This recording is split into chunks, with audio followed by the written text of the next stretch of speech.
자, 반갑습니다. 2학년 2학기 중간고사 총정리입니다. 적지 않은 친구들이 아마 이 영상을 기다리지 않았을까 싶은데, 당부의 말씀을 드리고 싶은 건 아무래도 이 영상을 기다리는 학생들은 그런 경우겠죠. 본 영상을 다 보기는 너무 부담스럽고, 총정리는 해야겠고, 그러니까 요거 하나로 끝내야지, 이런 마인드실 것 같아요. 근데 뭐 그걸 나쁘다라고 말하는 건 아닌데, 그래도 가급적이면 이 영상은 본 공부를 하는 그런 용의 영상이기보다는 그래도 좀 최종 정리를 하는, 내가 본 공부는 어느 정도 마무리가 됐고 최종 확인을 하겠다, 그런 의도로 사용되는 영상이기를 바랍니다. 그럼에도 불구하고 내가 지금 다른 과목 공부량도 너무 많고 역사가 너무 안 돼 있고 뭐 혹은 역사가 좀 정신이 없고 이런 이유에서 좀 이 영상으로 좀 이렇게 좀 많이 도움을 받고 싶다, 그러면 편하게 쓰시는 건데, 어쨌든 좀 여러분들에게는 최종 확인용이 되길 바라는 마음으로 이 영상을 제작을 합니다. 자, 들어가 보도록 하죠.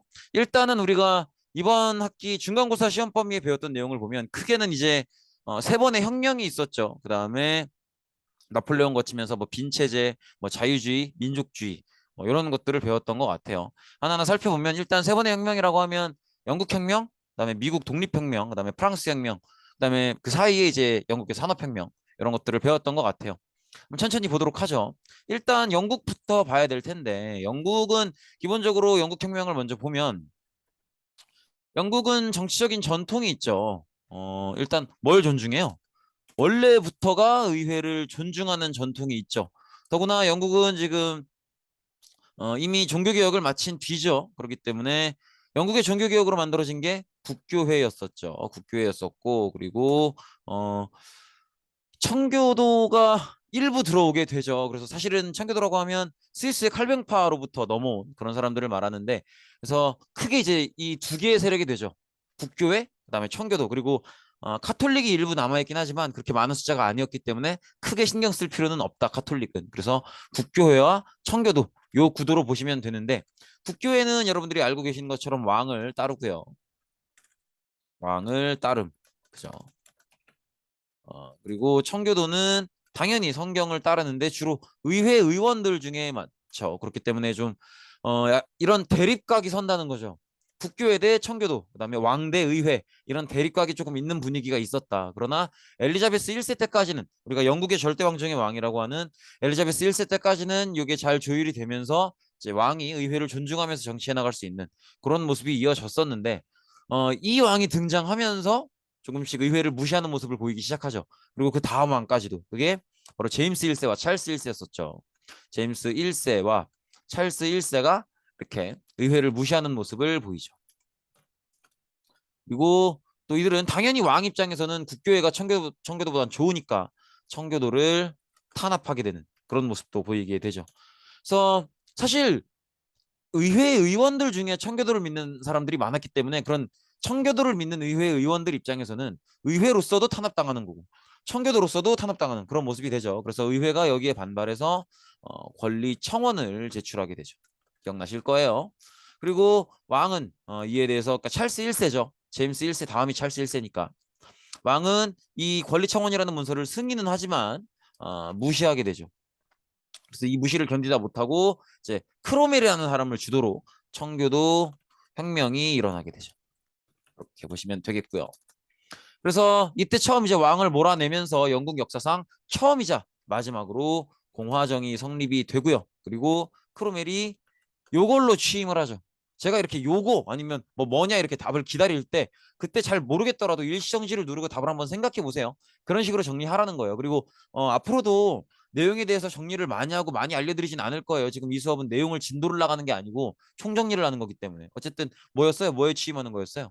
호국경에 취임을 하죠. 이렇게 보시면 되겠고, 그리고 크로멜은 사실 의회의 어떤 권리를 되찾을 것, 그 다음에 청교도가 자유롭게 믿을 수 있을 것, 요 둘 다 사실은 존중을 해야 되는 입장이었는데, 크로멜은 의회와 청교도 중에 청교도를 선택하죠. 그래서 청교도적인 삶을, 어떤 굉장히 깨끗하고 청빈하고 그런 청교도적인 금욕주의 삶을 강요하게 되죠. 그러면서 인기가 떨어지게 되고요. 더구나 이런 청교도적인 삶을 강요하는 과정에서 의회도 무시했기 때문에 결국에는 이제 몰아내지게 되고요. 그리고 호국경의 자리가 끝이 나고 크로멜이 몰아내지면서 왕정이 복구되게 되죠. 그래서 올라온 왕이 누구였어요? 이름이 거의 비슷하죠. 찰스 2세 제임스 2세가 연달아 올라오게 됐는데 이들도 다시 옛날에 제임스 1세, 찰스 1세처럼 의회를 무시하게 되죠.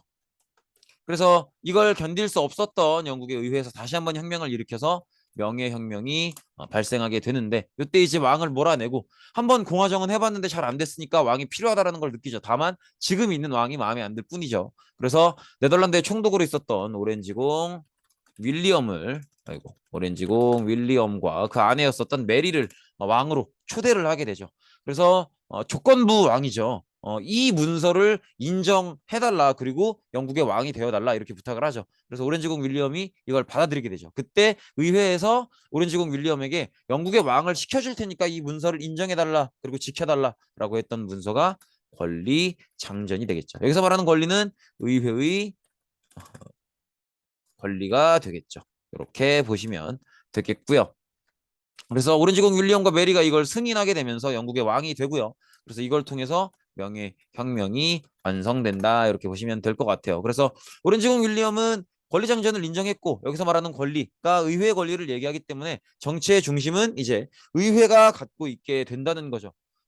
그렇고요. 그래서 왕은 있지만 정치는 참여하지 않는 입헌 그런 형태의 정치로 발전해 나가게 되죠. 일단은 권리장전으로서 의회의 권리가 성장을 하게 되고요. 이 의회에서 법을 만드는데 법 중에 법인 헌법을 만드는 거죠. 그래서 왕이 있지만 헌법이 있어서 왕도 헌법을 지켜야 되는 입헌군주제가 확립이 되고요. 그리고 점점점 정치의 중심이 왕에서 의회로 넘어가면서 이제 왕은 존재하지만 의회가 만든 법을 지켜야 되는 그리고 결국 정치의 중심은 의회에 내어준 그래서 정치를 거의 하지 않는 왕은 있기는 있지만 정치를 거의 의회에 넘겨주고 하지 않는 그런 내각 책임제가 발달을 하게 됩니다. 이렇게 보시면 되겠죠.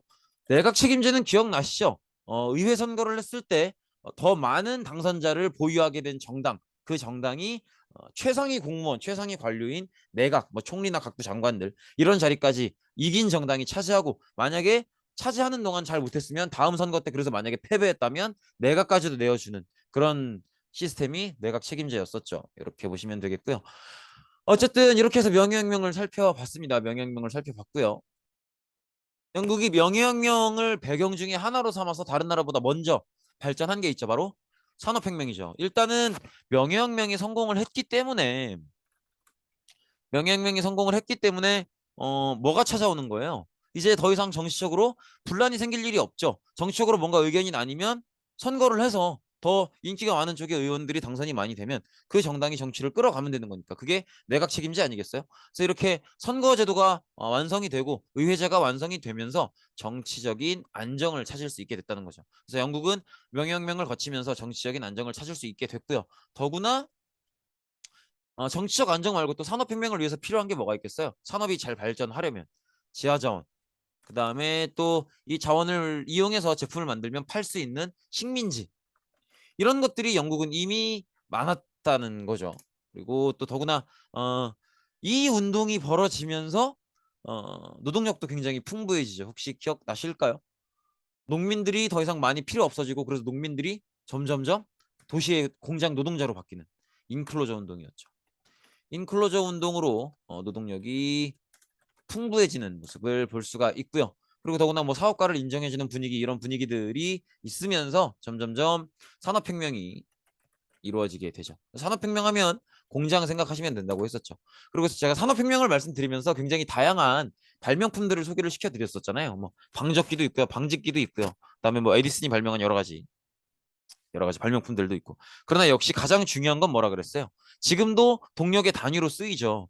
제임스 와트가 만들었던 뭐였어요? 수증기를 이용해서 동력을 발생시키는 증기기관. 증기기관 꼭 기억하셔야 됩니다.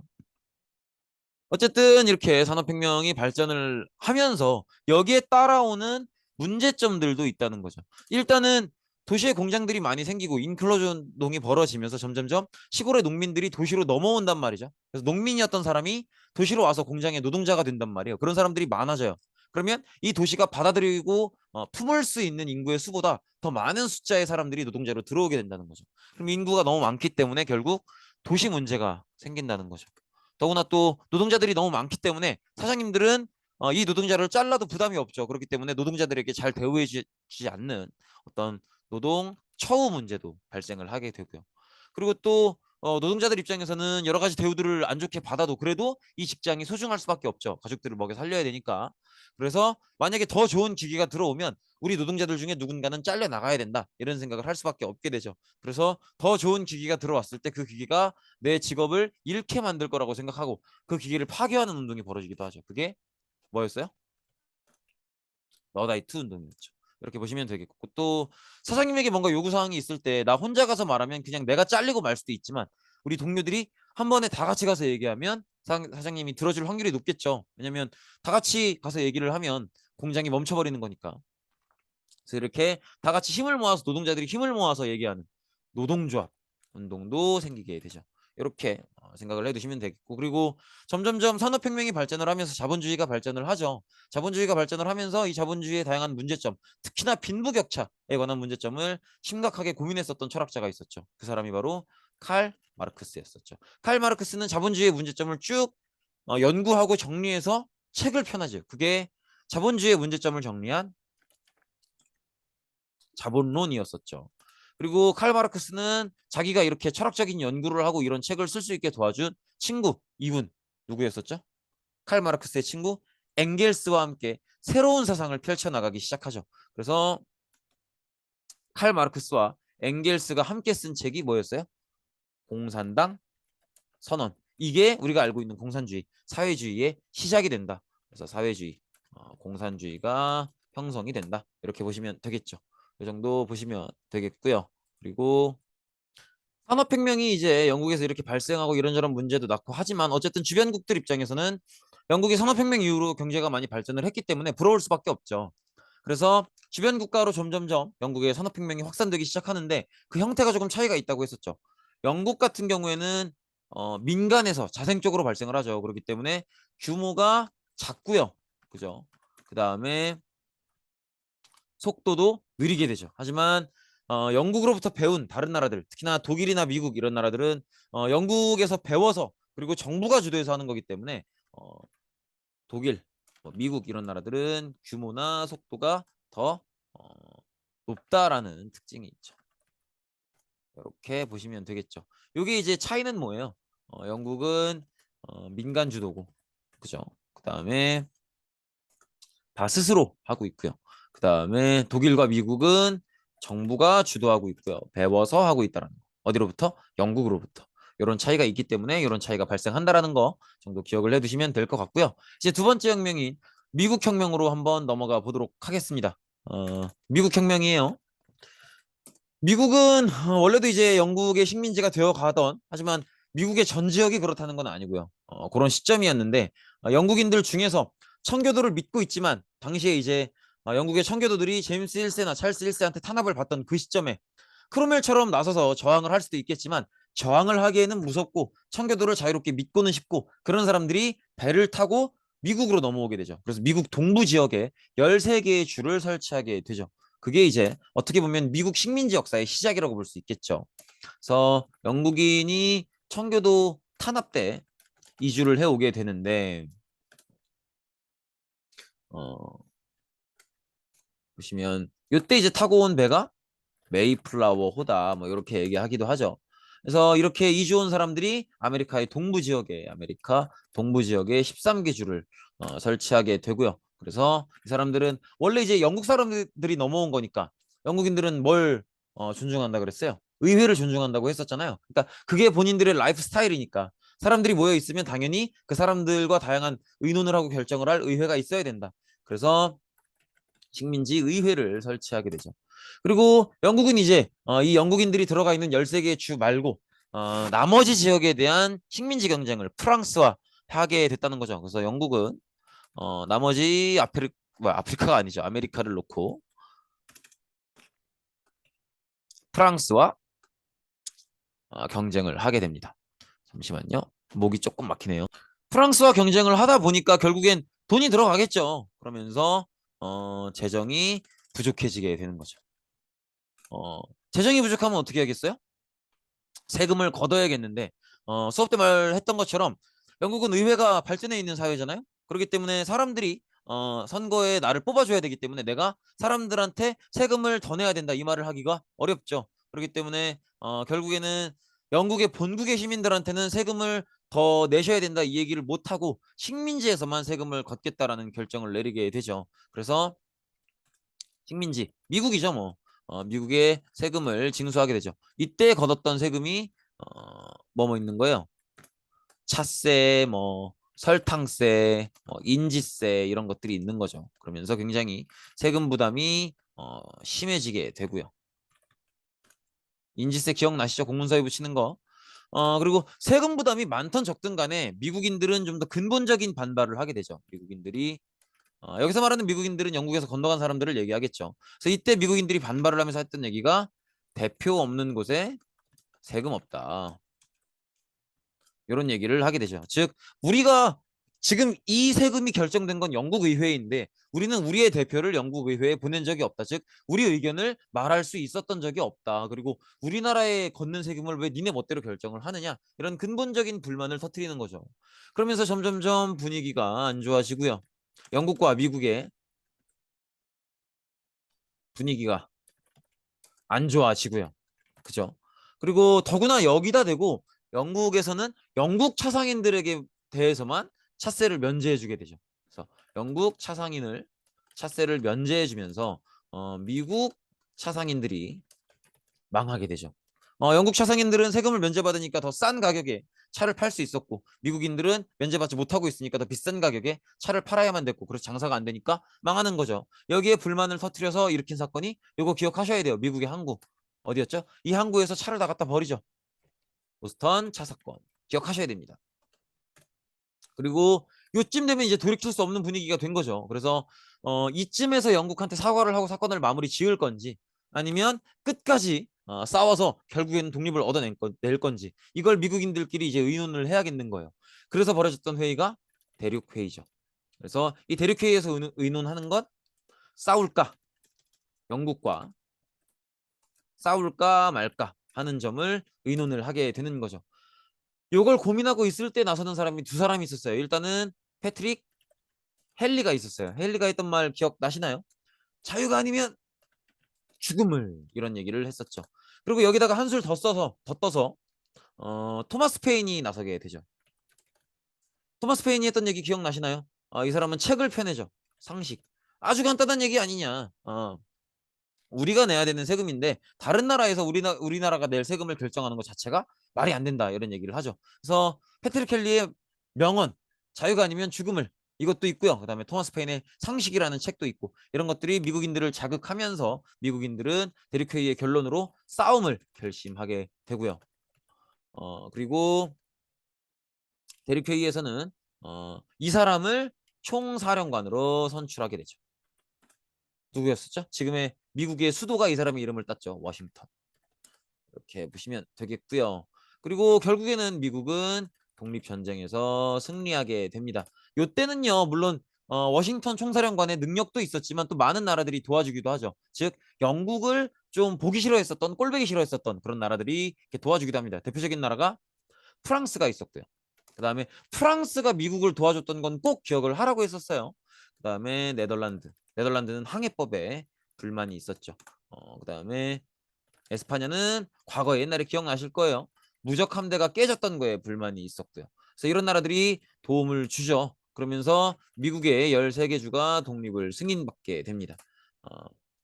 그래서 굉장히 각 주의 독립성이 강한 그런 형태의 하지만 또 동시에 연방 정부의 권한도 강한 아주 특이한 형태. 각 주의 독립성도 강하지만 또 중앙 연방 정부의 중앙 권력도 강한 아주 특이한 형태의 정부가 마련이 되게 되죠.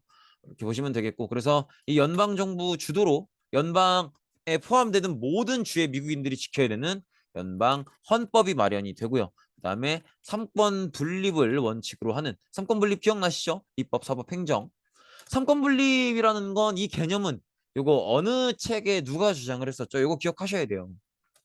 몽테스키웨라는 프랑스의 철학자가 본인의 책이었었던 법의 정신에서 이 주장을 처음 꺼내죠. 그래서 입법, 사법, 행정 이 세 가지 권력을 분립시키고 각각 독립된 권력을 가질 수 있도록 해야 된다. 이렇게 했었고 이 삼권 분립의 원칙을 이제 미국이 독립을 하고 연방 정부를 만들면서 적용을 했었다라는 거죠. 그리고 지금도 이제 민주주의의 가장 기본적인 제도적 원리로 기능하고 있죠. 자, 이렇게 해서 미국 혁명을 봤고요. 이제 대망의 프랑스 혁명의 시작입니다. 너무 거대한 혁명이죠. 일단은 프랑스 혁명의 배경하면 가장 먼저 뭐부터 떠올려 주셔야 돼요? 뭐의 모순? 구제도의 모순부터 떠올려 주셔야겠죠. 구제도의 모순하면 신분부터 생각을 하셔야 돼요. 프랑스의 신분, 세 개의 신분이 있었어요. 제1신분이 성직자였고요. 그다음에 제2신분이 귀족이었고요. 중간중간에 스탑 하면서 본인이 말해봐야 돼요. 그다음에 이 두 신분이 선거권을 사실상 참정권을 독점하고 있었죠. 그다음에 세금은 내지 않는 사람들이었고요. 그다음에 제3신분이 이 사람들이 평민이었죠. 그리고 꼭 기억해달라고 했던 게 뭐예요? 이 평민 안에 뭐가 들어간다는 거예요? 시민들이 들어간다는 거 꼭 기억을 해주셔야 돼요. 그래서 어쨌든 이 1신분, 2신분 합쳐봐야 2% 정도였고요. 국민의. 그다음에 이 평민들이 세금을 내면서 그죠? 내면서 이 사람들이 이제 세금을 내면서 동시에 또 전체 98%를 차지하고 있기도 한 그런 전체 국민의 대부분을 평민들이 차지하고 있고 세금도 이 사람들이 내는 그런 모습이라고 볼 수 있겠죠. 이게 이제 프랑스의 기존의 제도 구성인데 그죠? 일단은 프랑스 혁명이 직접적으로 생겼던 계기는 역시 뭐 왕실의 사치 이런 것들도 있겠지만 어, 정부의 어떤 재정 부족이 문제가 되는 거죠. 정부의 재정 부족. 정부의 재정 부족을 불러왔던 게 뭐 물론 아까도 얘기했던 것처럼 왕실의 사치 이런 것도 있지만 역시 미국 혁명을 도왔다라는 거죠. 미국 혁명을 도와줬던 게 왜냐면 프랑스가 지금 그럴 수 있는 상태가 아닌데 영국이 꼴보기 싫기 때문에 억지로 도와준 거거든요. 이렇게 미국 혁명을 도와주면서 어떤 재정에 무리가 따를 수밖에 없었다는 거죠. 즉 돈이 많이 부족해질 수밖에 없었다는 거죠. 그러면서 세금을 걷어야 됐기 때문에 이제 과세, 즉 세금을 거둘 필요가 있었기 때문에 삼부회를 소집하게 되죠. 삼부회 뭔지 기억나시죠? 세 개의 신분의 대표들이 모이는 거였죠. 근데 지금 이거는 왜 그동안 평민들이 정치에 제대로 참여를 못한다 이렇게 얘기를 했냐면 삼부회 표결 방식의 문제였기 때문이죠. 그래서 삼부회가 기존 표결 방식에 문제가 있었기 때문에 여기서 설명 안 해요. 만약에 삼부회 표결 방식 모르겠다 싶으면 그 강의 찾아 들어가셔야 돼요. 어쨌든 삼신부는 기존의 삼부의 표결 방식엔 문제가 있다라고 생각을 해서 새로운 방식으로서 머릿수 표결 방식을 제안을 하죠. 요거를 제안을 하고요. 요거 기억 안 나시면 역시 마찬가지예요. 그때의 강의로 돌아가셔야 됩니다. 어쨌든 그래서 요걸 거절을 제안당하게 되죠. 아니 뭔 거절을 제안당하는 게 뭐예요? 이 제안을 거절당하게 되죠. 이렇게 보시면 되겠고 그리고 삼신분들은 여기서부터 빡치기 시작하는 거죠. 그래서 혁명에 불을 지피게 되는 거죠. 사실은 어떻게 보면 삼신분들이 이 머릿수 표결 제안을 거절당한 게 혁명의 본격적인 시작이라고 볼 수도 있어요. 왜냐하면 만약에 이 제안을 수락받았다면 그러면 더 뭔가를 일으키지 않았을 수도 있죠. 그런데 이걸 거절당했기 때문에 삼신분들은 본격적으로 움직이게 된 거죠. 그리고 삼신분들의 이러한 움직임을 불을 지폈던 그런 사람이 있었죠. CAS. 이 사람이 이런 글을 쓰죠. 삼신분이란 무엇인가? 여기서 이 사람이 말하는 30분이란 뭐라는 거예요? 이 사람들이 내는 세금으로 국가가 운영되고 이 사람들이 전체 국민의 98%고 그렇다면 이 사람들이야말로 진정한 국민이라는 거죠. 그래서 이 사람들의 CS가 얘기하는 30분이란 이 사람들이야말로 진정한 국민이다. 이걸 사람들이 느끼게 되면서 30분들이 우리야말로 진정한 국민이다. 즉 우리에 의한 새로운 의회가 만들어져야 된다. 이런 생각을 하게 되죠. 그래서 만들어진 게 국민의회였죠. 그래서 이 국민회가 조직이 되고 물론 루이 16세의 탄압을 받았지만 테니스 코트의 서약을 통해서 새로운 헌법을 만들 때까지는 우리가 절대 해산하지 않겠다 이런 약속을 하게 되죠. 테니스 코트의 서약을 통해서 우리는 절대 새로운 헌법을 만들 때까지 해산하지 않겠다 이런 얘기를 하게 됩니다.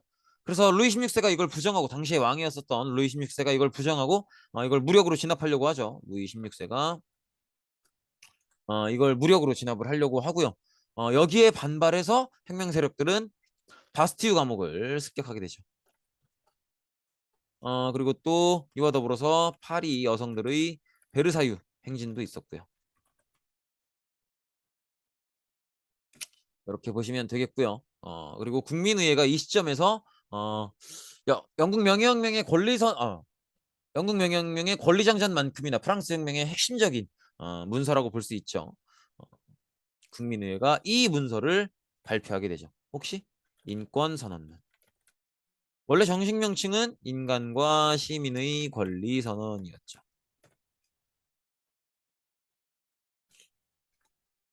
그래서 여기서는 자연권, 국민주권, 저항권, 그리고 사유재산의 권리 이런 것들을 얘기하고 있죠. 여기서 말하는 자연권이 참정권을 생각한다고 보셔도 괜찮아요. 어쨌든 그렇게 보시면 되겠고 그리고 일단은 국민회의가 헌법을 새롭게 만들게 되죠. 그 헌법에 따르면 일단은 왕을 아직 쫓아내진 않았죠. 그렇기 때문에 국민회의가 만든 헌법도 있고 또 왕도 있는 그래서 왕이 국민회의가 만든 헌법을 지켜야 되는 입헌군주제의 시스템이었죠. 그다음에 뭐에 따라 선거를 준다 그랬어요. 뭐에 선거권을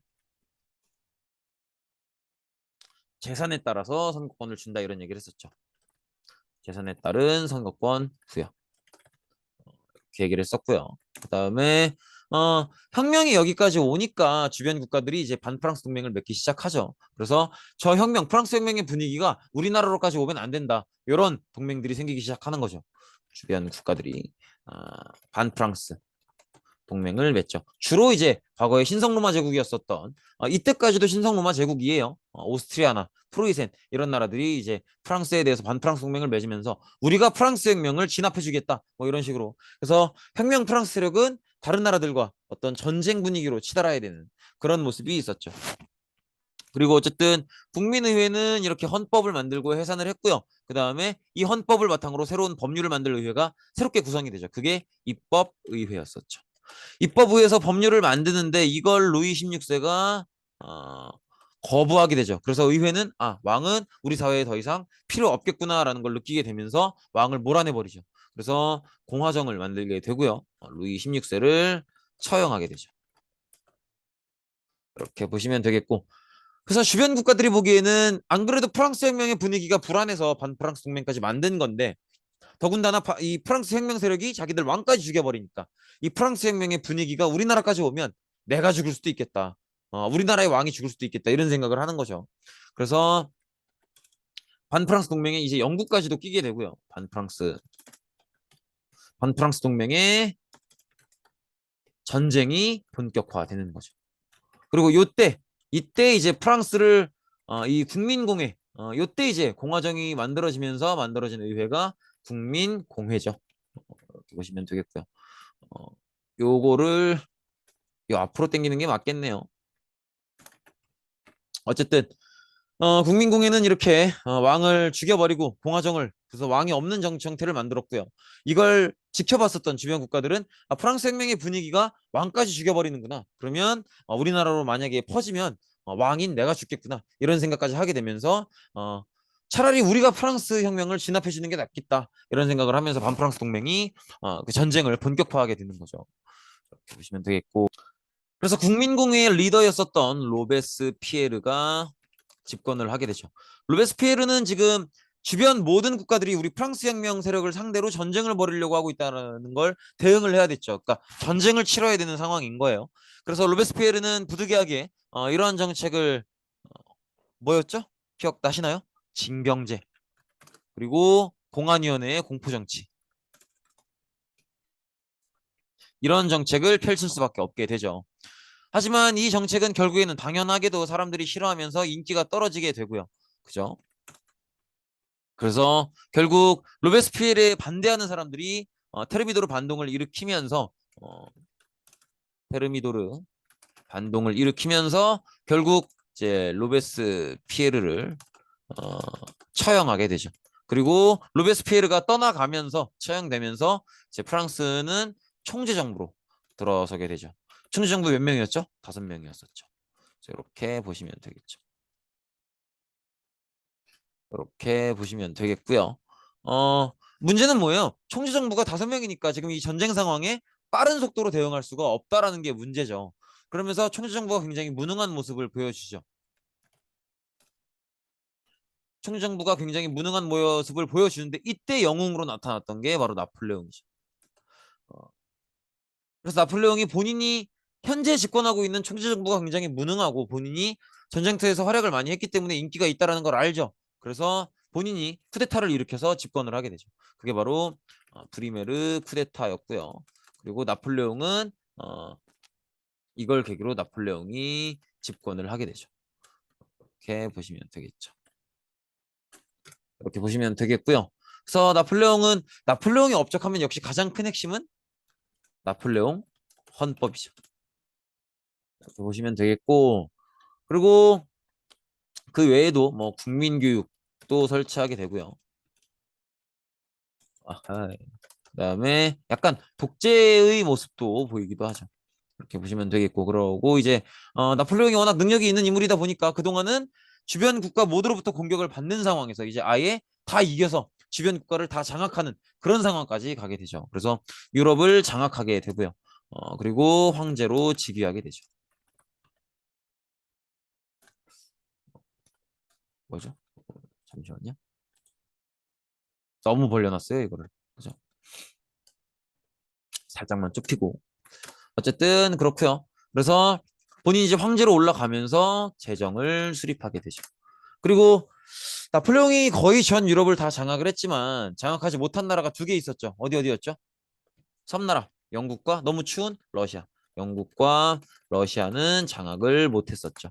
어, 영국은 트라팔가르 해전에서 영국의 넬슨 제독에게 막히게 되죠.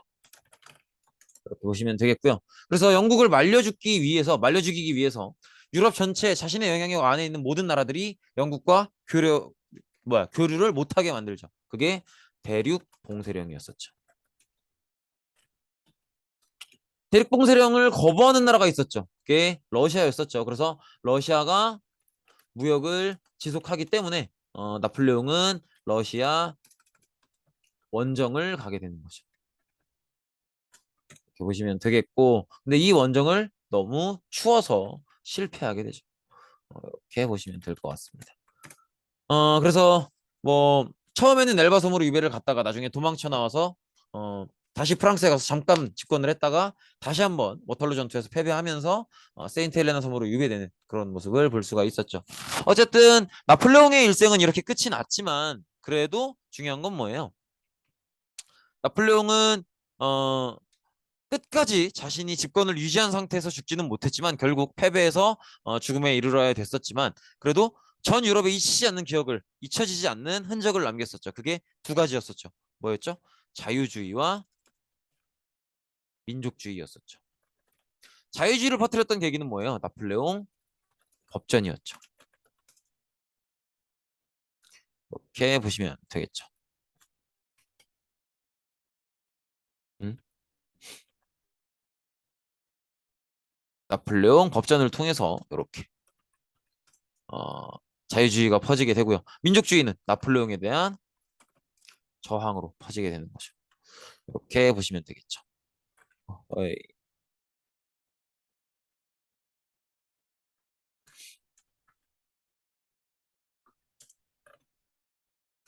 너무 좁은가?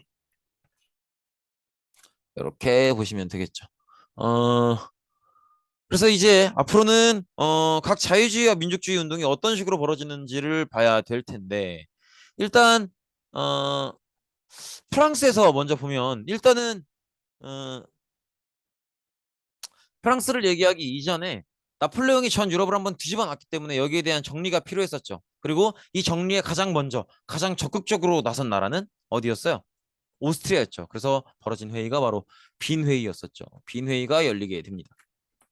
빈 회의를 주도했던 건 누구였어요? 오스트리아 외무장관 메테르니였었죠. 이렇게 보시면 되겠죠. 이렇게 보시면 되겠고요. 오스트리아가 가장 먼저 나서서 이 나폴레옹 이후를 정리하려고 했던 이유는 뭐예요? 그렇죠. 오스트리아가 너무 많은 민족으로 구성이 되어 있기 때문에 나폴레옹이 남긴 흔적인 자유주의와 민족주의, 특히나 민족주의가 퍼지면 오스트리아는 분열될 위기가 굉장히 심했었죠. 그렇게 보시면 되겠고 어쨌든 빈 회의의 결론은 아주 간단했었죠. 프랑스 혁명 이전으로. 그래서 약간 타임머신이라고 생각하시면 된다고 했었죠. 근데 타임머신에는 두 가지 의미가 있죠. 이 비회의라는 약속 자체가 프랑스 혁명 이전 과거로 돌아가겠다라는 약속이기 때문에 타임머신이기도 하지만 타임머신은 실제로 없죠. 즉 무슨 얘기냐면 빈회의의 약속대로 과거로 돌아갈 수가 없다라는 거예요. 왜냐하면 사람들은 이미 자유주의와 민족주의를 맛을 봤기 때문에. 이해되시겠죠? 그래서 이 다음부터는 자유주의와 민족주의가 어떻게 펼쳐져 가는가 그걸 보게 된다는 거죠. 그래서 빈회의로 이루어진 빈체제의 탄압을 받으면서도 자유주의와 민족주의가 결국 빈체제를 이겨내고 뻗어나가게 된다는 거죠. 일단 프랑스를 먼저 보시면 다른 나라들이 마찬가지로 일단 이 빈회의의 빈체제는 자유주의, 민족주의를 탄압을 했었죠. 그리고 프랑스는 빈회의의 결과대로 과거로 돌아가는 걸로 약속을 했기 때문에 다시 왕정이 복구되죠. 프랑스 왕정이 복구되고요. 그래서 새롭게 올라온 왕이 샤를 10세였었죠. 샤를 10세는 독재를 이어가게 되죠. 마치 자기가 절대 왕정의 왕인 것처럼 의회도 해산시키고요. 그다음에 언론도 탄압을 하게 되죠. 이렇게 보시면 되겠고, 그러면 사람들이 프랑스 혁명을 한번 성공시켜 본 적이 있는 프랑스인들이 이걸 지켜보고 있을 리가 없죠. 그렇기 때문에 자유주의 운동을 시작하는 건데 결국 자유주의 운동은 뭐라 그랬어요? 뭘 얻기 위한 거라 그랬어? 참정권이라고 했잖아요. 그죠? 그래서 자유주의 운동이 시작이 되는 거죠. 그래서 원둥이 뭐야? 운동이 시작이 되는 거죠. 결국 뭘 달라는 거다? 참정권을 달라는 거다. 그래서 상층 시민 중심으로 7월 혁명이 있게 되죠. 그래서 이 결과로 새로운 헌법이 만들어지죠. 입헌 군주제였고요. 기존의 왕이었었던 샤를 10세는 쫓겨나고 새롭게 누가? 루이 필리프가 왕위로 올라오게 됩니다. 그리고 그 다음에 있었던 혁명이 2월 혁명이죠. 7월 혁명과 2월 혁명 사이에는 뭐가 있었다? 이거 기억하셔야 돼요. 산업혁명이 있었다라는 걸 꼭 기억을 하셔야 됩니다. 어, 산업혁명이 있었고요. 그래서 노동자들의 숫자가 늘어나는 걸 볼 수가 있었죠. 그리고 노동자들의 숫자가 늘어난 걸 배경으로 벌어진 게 2월 혁명이죠. 왜냐하면 7월 혁명의 결과로 보면 상층 시민들에게만 투표권을 준단 말이에요. 그죠? 그렇기 때문에 노동자들 입장에선 서운할 수밖에 없죠. 그래서 투표권을 아직 얻지 못하고 있는 투표권이 아직 없는 노동자들이 노동자들이 투표권을 요구하게 됩니다. 잠시만요. 그렇죠. 이렇게 보시면 되겠고, 그리고 지금 제가 몇십 분째 혼자 떠들고 있기 때문에 리을 발음이 잘 안 돼요. 좀 이해를 해주세요. 최대한 노력을 하고 있습니다. 어쨌든 노동자들이 투표권을 요구하는 2월 혁명을 벌이게 되고요. 그리고 루이 필리프는 이걸 수용하지 않았죠. 당시에 7월 혁명으로 왕에 올랐던 루이 필리프가 이걸 수용하지 않게 되고요. 그래서 2월 혁명이 벌어지는 거죠. 그래서 결국에는 혁명이 벌어지게 되고요. 새롭게 공화정이 수립이 되는 거죠. 이걸 제2 공화정이라고 하죠. 그렇게 보면 여기까지 보면은 어쨌든 뭐 결과적으로는 공화정이 새롭게 수립이 되고 이때 대통령으로 당선된 게 바로 루이 나폴레옹이었죠. 그렇게 보면 제가 뭔 얘기 하려는지 아시겠죠? 똑같은 패턴이 두 바퀴 돌아간다는 거죠. 국민의회 때는 입헌군주제, 그 다음에 재산에 따른 선거권 부여. 그게 이제 국민공회 때는 공화정 보통선거. 이것도 잊을 뻔했네요. 공화정의 보통선거 꼭 기억을 해 두셔야겠었죠. 어디 갔나? 여기 그죠? 이게 이제 보통선거를 꼭 기억을 해 주셔야겠죠. 그래서 이 두 바퀴가 반복된다라는 걸 꼭 기억을 해 주시면 좋을 것 같아요. 국민의회 때 그러니까 처음에 우리 3부에 불만 터뜨리고 국민의회 만들 때 그때 헌법은 입헌군주제에 재산에 따른 선거권 부여였다면 그 다음이 이제 국민공회, 공화정의 보통선거였었죠. 그리고 빈체제 끝나고 나서 다시 왕정이 돌아오고 나서 첫 번째 혁명이었던 7월 혁명 때는 다시 입헌군주제에 상층 시민들에게만 선거권이 갔었고 그 다음에 산업혁명 거치면서 2월 혁명 때는 공화정의 보통선거 이렇게 보시면 되겠죠. 이 정도로 보시면 정리를 하시면 되지 않을까 싶습니다. 그 다음에 이제 영국인데 영국은 기억하시겠지만 이미 의회가 이미 존중을 받고 있죠. 그래서 의회는 결국 시민들에게 존중을 받아야 되는 거기 때문에 시민들의 요구를 수용할 수밖에 없죠. 이렇게 보시면 되겠고 그래서 영국은 혁명이 없고 선거법의 개정을 통해서 이 참정권이 늘어나는 그래서 자유주의가 확산되는 그런 모습을 볼 수가 있었죠. 선거법이 개정이 됩니다. 총 3번이 개정이 되죠. 기억나실 거예요. 1차는 뭐였어요? 일단은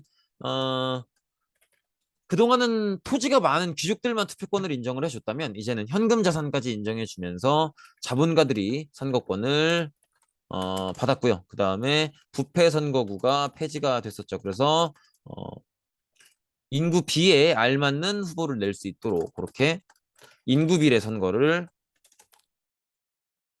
조정했었죠.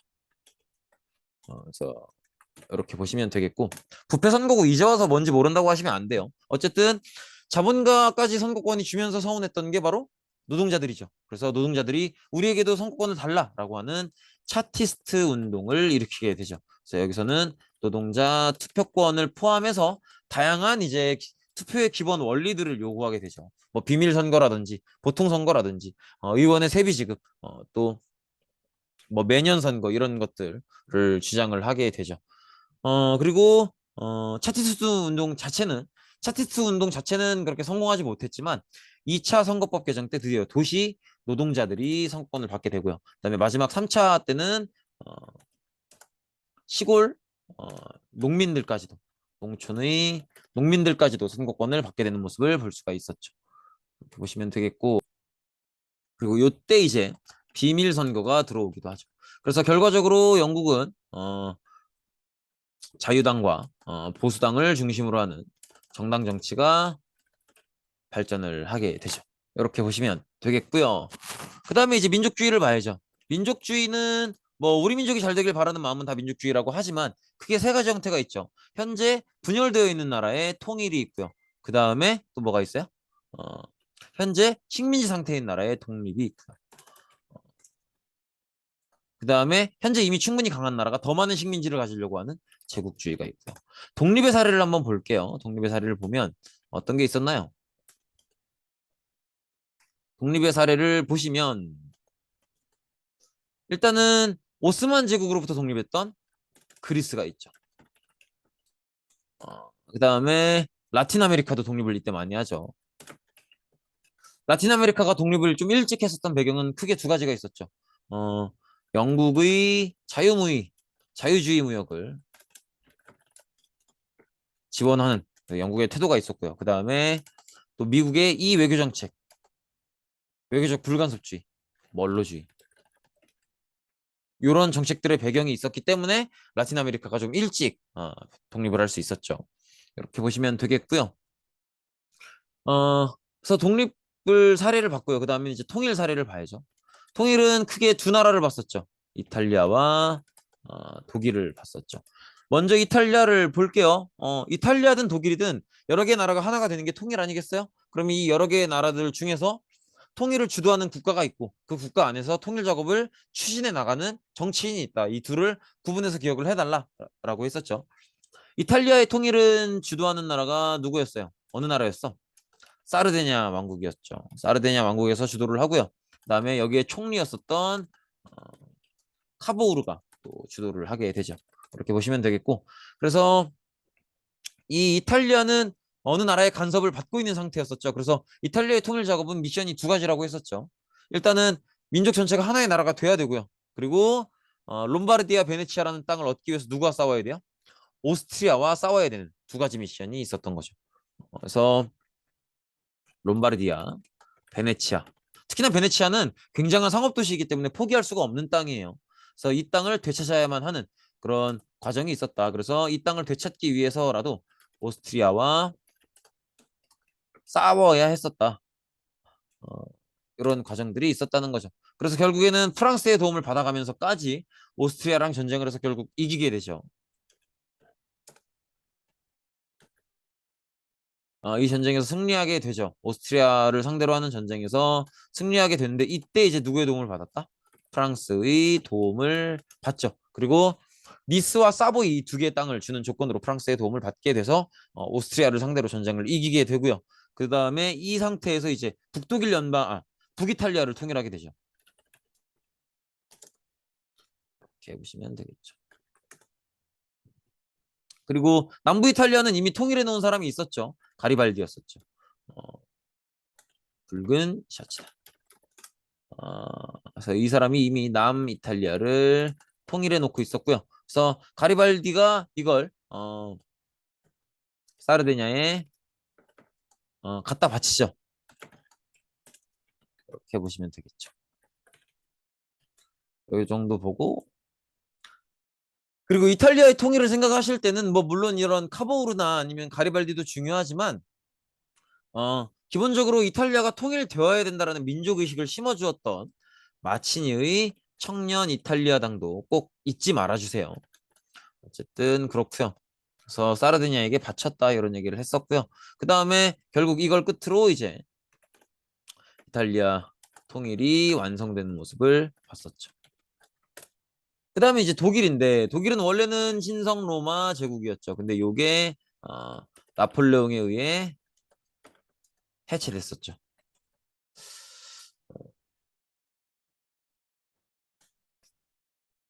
그리고 이제 빈 체제가 들어가면서 독일 연방으로 다시 신성 로마 제국을 어설프게 회복해 놓게 되죠. 그래서 이게 굉장히 느슨한 국가 연합이었다 이렇게 볼 수가 있죠. 이렇게 보시면 되겠고요. 그리고 독일에서 통일을 주도하는 건 이 나라 기억나시나요? 프로이센이었죠.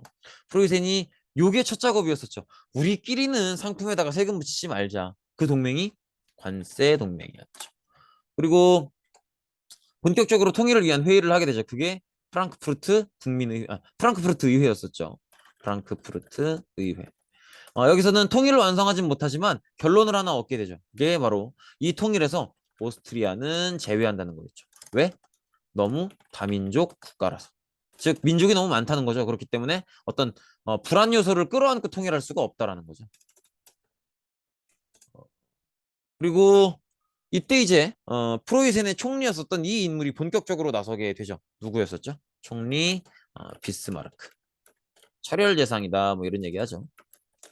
이 사람의 주장은 뭐였어요? 어설픈 뭐 협의나 협상이나 이런 걸로는 통일이 완성되지 않는다라는 거였죠. 반드시 뭐가 필요하다? 반드시 전쟁이 필요하다. 이런 얘기를 하죠. 그래서 의회가 반대했음에도 불구하고 군비를 강화하는 모습을 보이죠. 그러면서 이렇게 얘기하죠. 우리 프로이센을 중심으로 독일은 반드시 두 번의 전쟁을 거쳐야만 통일을 완성할 수 있다. 두 개의 국가와 전쟁을 치러야만 한다. 이런 얘기를 하죠. 그 두 개의 국가 혹시 기억나실까요? 바로 첫 번째로는 기억이 안 나셔도 이 화면의 윗부분을 보면 예상이 되셔야 돼요.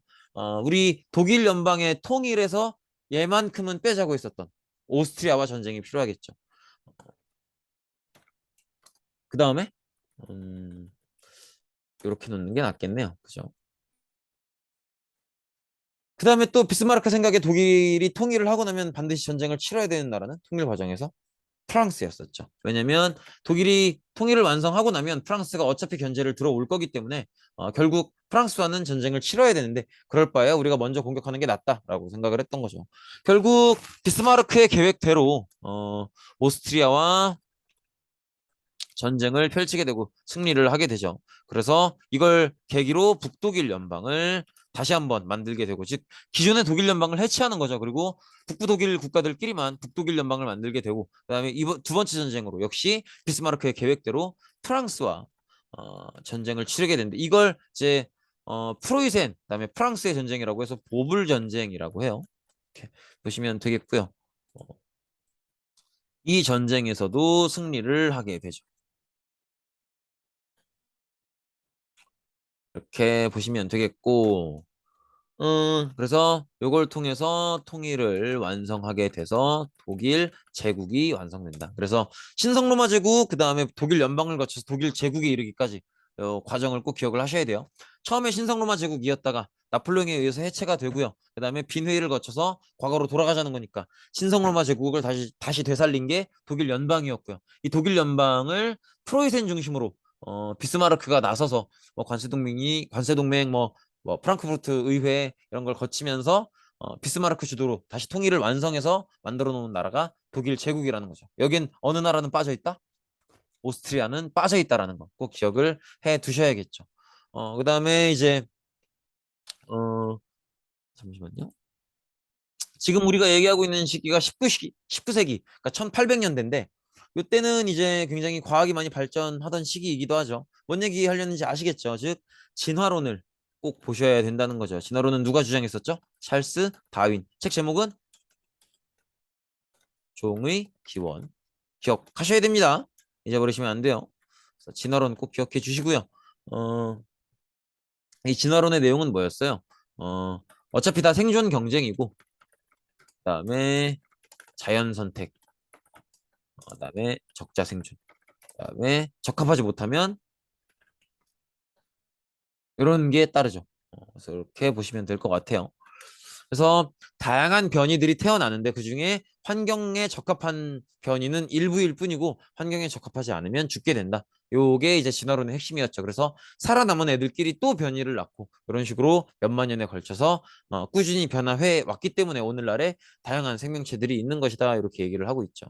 그래서 진화론 절대 잊지 마시고요. 그다음에 이제 미국의 발전 부분을 봐야 될 텐데 미국 발전은 뭐 간단하죠. 일단 뭐 이민들이 늘어났고요. 그다음에 뭐 서부 개척, 뭐 특히나 어, 캘리포니아 금광 이런 것들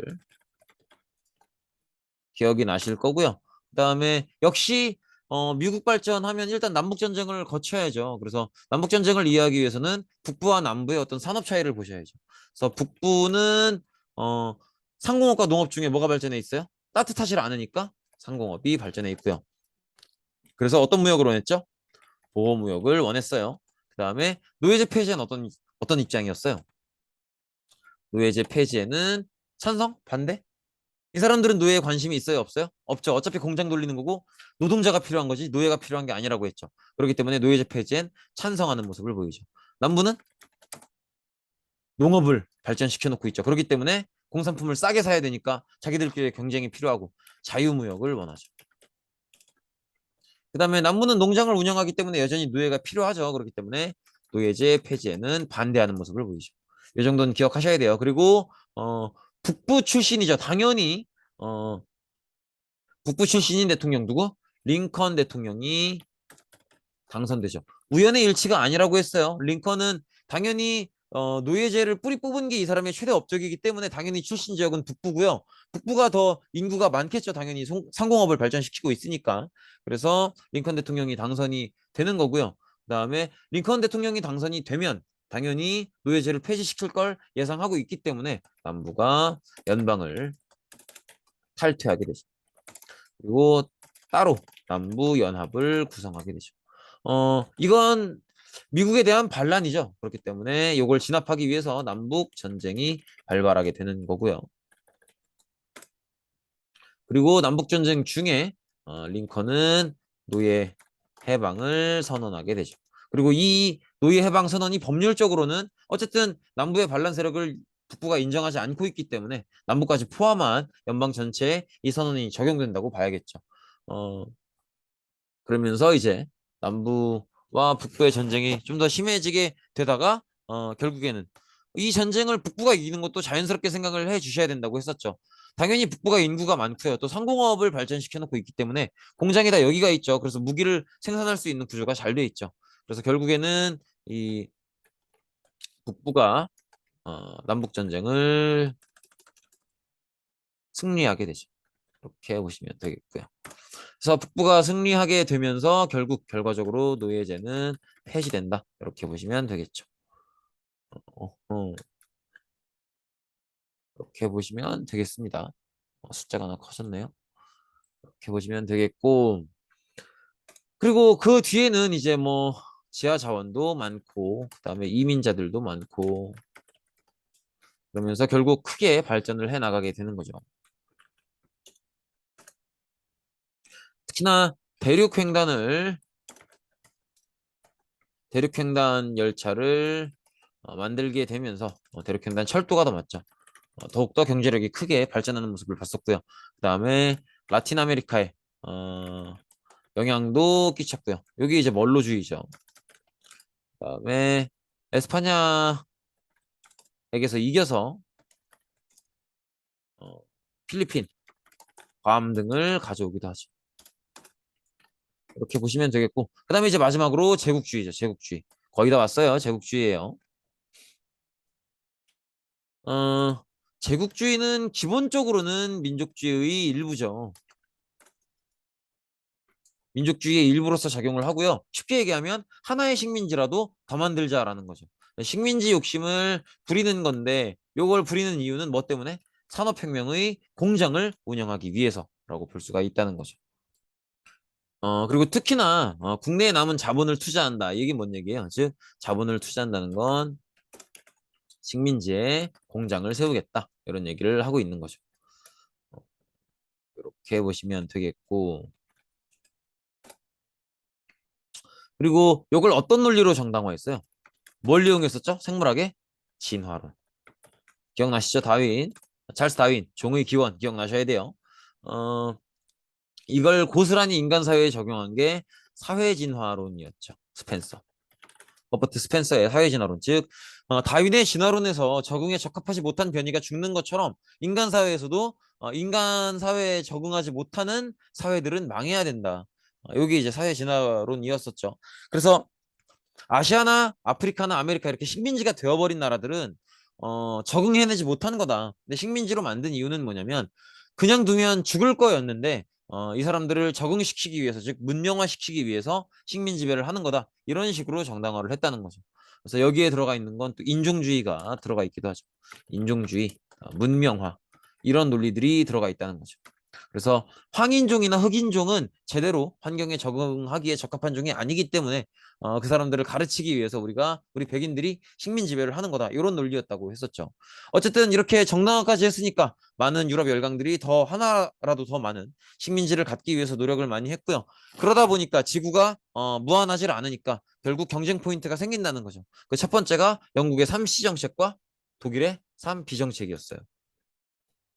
영국의 3C 정책은 기억나실까요? 어디 어디였는지? 인도의 콜카타와 그 다음에 어, 남아프리카의 케이프타운, 그 다음이 어, 이집트의 카이로였었죠. 이렇게 보시면 되겠고, 그리고 영국이 이 도시들을 고집했던 이유는 뭐였어요? 어, 아랍해와 지중해를 통과하는 수에즈 운하를 확보하기 위해서. 기억나시죠? 그다음에 이걸 방해했던 게 독일의 3B 아하이 아하이 정책이었었죠. 그래서 독일의 3B 정책은 본인들의 수도인 베를린을 시작으로 비잔티움, 바그다드를 연결해서 영국을 방해하는 그런 모습을 볼 수 있죠. 영국을 방해하는 그런 모습을 볼 수 있다. 이렇게 보시면 되겠고요. 그리고 조금씩 이제 산업혁명이 대규모화 되면서 이제 중화학 공업이 발전을 하게 되죠. 그러면서 사람들의 관심이 꽂힌 게 어디예요? 아프리카에 관심을 갖게 되죠. 그래서 너도 나도 많은 유럽의 열강들이 아프리카로 동시에 들어가게 되면서 했던 회의가 베를린 회의였었죠. 이 베를린 회의에서 우리 유럽 국가들이 아프리카를 어떻게 나눠 가질 것인지를 회의하기도 했었죠. 어, 그리고 이 아프리카에 한참 관심을 가실 때 뭐 리빙스턴, 스탠리, 세실로즈 이런 탐험가들이 또 아프리카를 탐험하기도 하고요. 그래서 아프리카를 탐험하면서 굉장히 중화학공업에 중요한 여러 가지 원료들이 아프리카에 많다라는 걸 알게 되죠. 대표적으로 석유, 뭐 금, 다이아몬드 이런 것들이 있죠. 그래서 이런 석유, 금, 다이아몬드를 노리면서 많은 유럽 국가들이 아프리카에 관심을 보였기 때문에 이걸 조율하기 위해서 베를린 회의가 필요했었던 거죠. 그렇게 보시면 되겠고. 그래서 여기서 또 두 번째 아프리카 안에서의 두 번째 유럽 열강들의 충돌 사례를 볼 수가 있죠. 일단 영국은 아프리카 안에서는 무슨 정책이었어요? 종단 정책이었죠. 사실 이건 삼시 정책의 일부죠. 이 종단 정책에다가 어, 콜카타만 더하면 뭐예요? 3C가 되는 거죠. 이렇게 보시면 되겠고. 그래서 이집트 카이로부터 어, 남아프리카의 케이프타운까지 있는 종단 정책을 펼쳤었다. 그렇게 보시면 되겠고요. 그 다음에 프랑스는 이에 반대로 횡단 정책을 펼쳤었죠. 그래서 알제리부터 마다가스카르까지. 이렇게 보시면 되겠고요. 그 교차점이 어디였어요? 이거 기억하셔야 돼요. 어느 지역? 파쇼다. 이걸 프랑스가 양보하게 되죠. 그 다음에 아프리카에서는 딱 두 개의 나라만 독립을 유지하죠. 라이베리아와 에티오피아. 이렇게 보시면 되겠죠. 그래서 라이베리아는 미국 해방 노예들의 신생국이었었죠. 어, 미국의 해방 노예들의 신생국이었었고요. 새롭게 만든 나라다. 이렇게 보시면 되겠죠. 에티오피아는 뭐예요? 에티오피아는 침략을 당했었죠. 당했었는데 이탈리아의 침략을 아두아 전투에서 승리에 막았죠. 참 멋있어요. 다시 얘기를 해봐도. 어쨌든 그렇고요. 그래서 이 두 개의 나라는 독립을 유지하게 되죠. 그 다음에 뭐 이런 것들 뭐 독일이 탄자니아를 식민지화하고 뭐 이탈리아가 리비아를 벨기에가 콩고를 이런 것들 식민지화하는데 이런 걸 다 기억해달라고는 못하겠고요. 그 다음에 이제 아시아로 넘어와서 아시아는 인도를 영국이 식민지화하죠. 그래서 여기다가 이제 면화 재배를 강요하게 되죠. 그러면서 인도의 면직물 산업이 쇠퇴하게 되죠. 그다음에 뭐 인도네시아는 네덜란드, 그다음에 말레이 연방은 영국, 미얀마도 영국, 뭐 캄보디아, 베트남, 라오스에 있는 인도차이나 반도는 프랑스 이렇게 많은 나라들이 아시아를 나눠 먹게 되는데 사실은 이런 것들보다는 어느 나라가 독립을 유지하고 있느냐 이게 중요한 거예요. 그래서 태국, 타이가 독립을 유지하게 되죠. 기억나실 거예요, 이 얘기. 조금 황당했었던 얘기였죠. 황당이라기보다는 약간 놀라운 얘기였었죠. 그래서 태국은 프랑스가 식민지로 가지고 있는 베트남, 캄보디아, 라오스, 그다음에 영국이 식민지로 가지고 있는 미얀마 이 사이에 있죠. 그래서 프랑스가 식민지로 가지고 있는 베트남, 캄보디아, 라오스와 영국이 식민지로 가지고 있는 미얀마 이 사이에 있기 때문에 이걸 이용해서 너네 그냥 우리를 중립지대로 두고 싸우지 마라 이렇게 얘기를 해서 독립을 유지하게 되죠. 이렇게 보시면 되겠고요.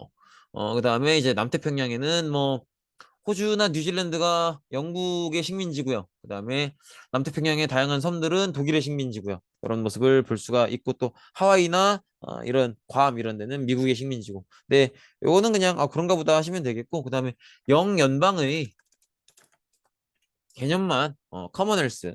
영연방 같은 경우에는 이제 어 이미 독립을 했음에도 불구하고 제대로 된 독립이 아니라 자치권을 얻은 형태의 독립이고 여전히 국가 원수를, 국가 대표를 영국 왕으로 두고 있는 그런 나라들을 영연방이라고 한다고 했었죠. 그래서 다는 아니지만 오스트레일리아, 호주나 뉴질랜드 이런 경우에는 영국의 국기가 자기네 나라 국기의 일부에 들어가 있기도 하죠. 그런 모습들을 봤었고 그다음에 뭐 동남아시아도 그렇고요. 그다음에 태평양도 그렇고요. 이런 더운 나라들에서는 식민 지배할 때 어떤 산업을 많이 한다 그랬어요? 커피나 사탕수수나 담배 이런 걸 농사짓는 플랜테이션 농업을 하기도 한다라는 것도 기억을 하셔야겠죠.